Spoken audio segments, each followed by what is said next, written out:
You are running a race that has no finish line, chasing a ghost that disappears the moment you reach out to touch it. We live in an age of desperate seeking, where we are told that happiness is a trophy to be won, a destination to be reached, or a product to be bought. But stop for a moment and ask yourself this terrifying question.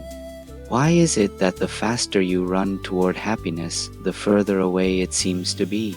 It is because happiness is not a prey to be hunted. It is not a wild animal that can be trapped by the nets of your ambition.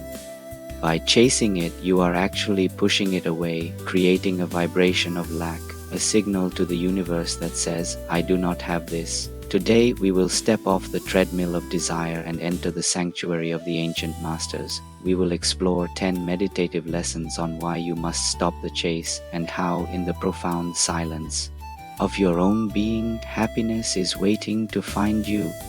There is a beautiful metaphor often attributed to Nathaniel Hawthorne. Happiness is a butterfly which, when pursued, is always just beyond your grasp, but which, if you will sit down quietly, may alight upon you. Consider the energy of the chase. It is frantic, it is aggressive, and it is rooted in the fear of scarcity. When you chase the butterfly, you disturb the air around it. Your very effort creates a wind that pushes the delicate creature further away. This is how most of us live our lives. We chase relationships, we chase success, we chase validation, creating a chaotic wind that repels the very peace we seek. Zen teaches us the art of the still garden. If you want the butterfly, do not buy a net. Plant a flower. Become the kind of person who attracts happiness naturally through the cultivation of your inner garden, your character, your patience, and your stillness. The greatest thief of happiness is the word when. I will be happy when I get the promotion. I will be happy when I find a partner. I will be happy when I lose the weight. This is the mirage of the future. It convinces you that the present moment is insufficient, that it is merely a waiting room for your real life to begin. But Zen wisdom reminds us that life is not a linear journey to a golden city. It is a dance that happens right here, on this floor, in this moment. If you cannot find happiness in the washing of the dishes, you will not find it on the summit of the mountain. By postponing your joy, you are training your mind to be dissatisfied. You are practicing the art of waiting rather than the art of living. Stop waiting for the mirage to become real. Drink from the water that is already in your cup, no matter how simple it may be. Imagine a pond that has been disturbed. The mud has risen from the bottom, clouding the water so you can no longer see the fish or the reflection of the moon. This is the state of the anxious mind that is chasing solutions, chasing clarity, and frantically trying to fix its life. If you jump into the pond and try to push the mud down with your hands, you only create more turbulence. Your effort makes the water dirtier. The only way to clear the water is to do absolutely nothing. You must step back on the bank and wait. In the silence of non-action, the mud settles on its own accord, and the water returns to crystal clarity. Happiness is clarity. It is not something you force. It is what remains when you stop stirring up the sediment of your desires. There is an old Sufi story of a beggar who sat on an old wooden box by the roadside for 30 years, asking strangers for spare change. One day, a stranger passed by. I have nothing to give you, the stranger said, but what is that you are sitting on? Just an old box, replied the beggar. I have been sitting on it for as long as I can remember, the stranger insisted. Have you ever looked inside? To his shock, the beggar pried open the lid to find that the box was filled with gold. He had been sitting on his fortune the entire time he was begging for copper. You are that beggar. You look to the world for the coins of pleasure, approval, and status, unaware of the gold mine of consciousness within you. Silence is the key that opens the box. When you stop begging the world to make you happy, you discover the wealth that was never lost. Blaise Pascal, the French philosopher, once wrote, "All of humanity's problems stem from man's inability to sit quietly in a room alone. We are terrified of the empty room because in the absence of distraction, we are forced to meet ourselves." We fill the silence with noise, with scrolling, with talking, with working anything to drown out the whisper of our own souls. But happiness speaks in a whisper, not a shout. If your life is a constant cacophony of noise, you will never hear the guidance of your own heart. To let happiness find you, you must cultivate a friendship.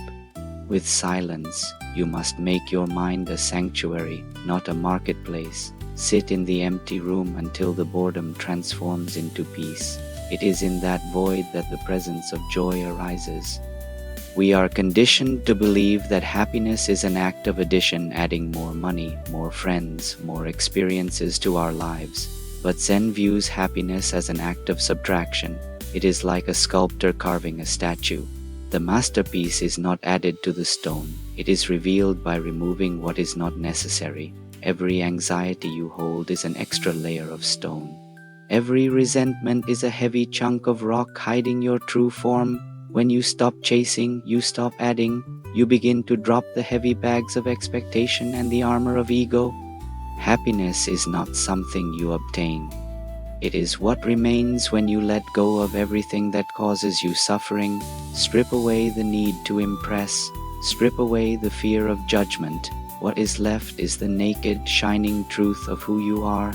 Plato described prisoners chained in a cave, watching shadows dancing on the wall, believing those shadows were reality. We chase the shadows of happiness, likes on social media, the envy of neighbors, the fleeting high of a purchase. But shadows have no substance.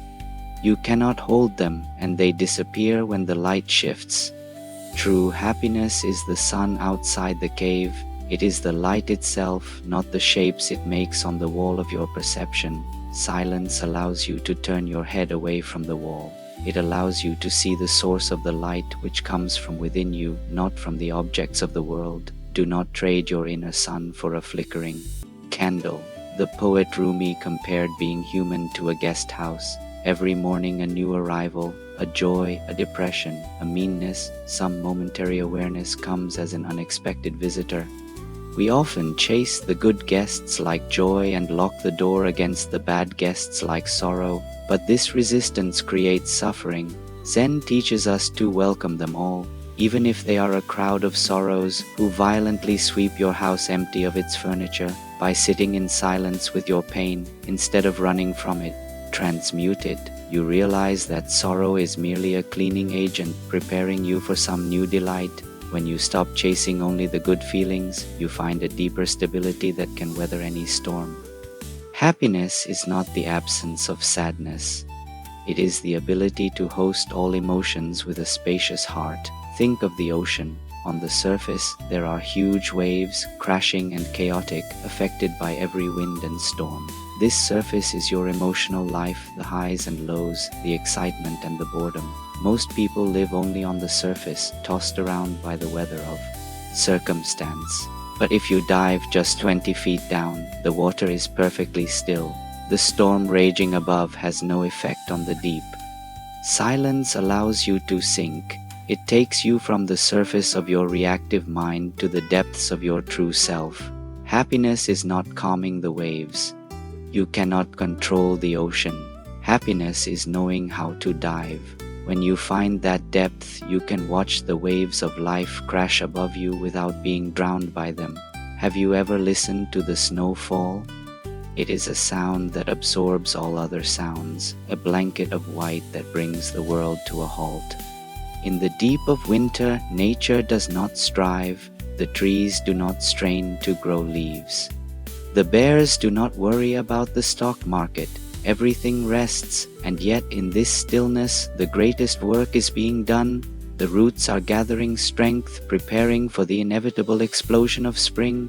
We are afraid that if we stop chasing, we will stagnate, but silence is not stagnation. It is incubation. Let your happiness incubate in the quiet moments. Let it grow in the dark, rich soil of your rest. When you finally stop running, you allow your soul to catch up with your body, and in that reunion, you find what you were looking for. So, my friend, stop running. The race is over, and you have won simply by being here. do not look for happiness in the next hour, the next purchase, or the next person. Sit in your room, walk in the woods, listen to the space between your heartbeats. Happiness is not a destination you travel to. It is the manner in which you travel. It is not the butterfly you catch. It is the flower you become. Let it find you, be still, and know that you are enough.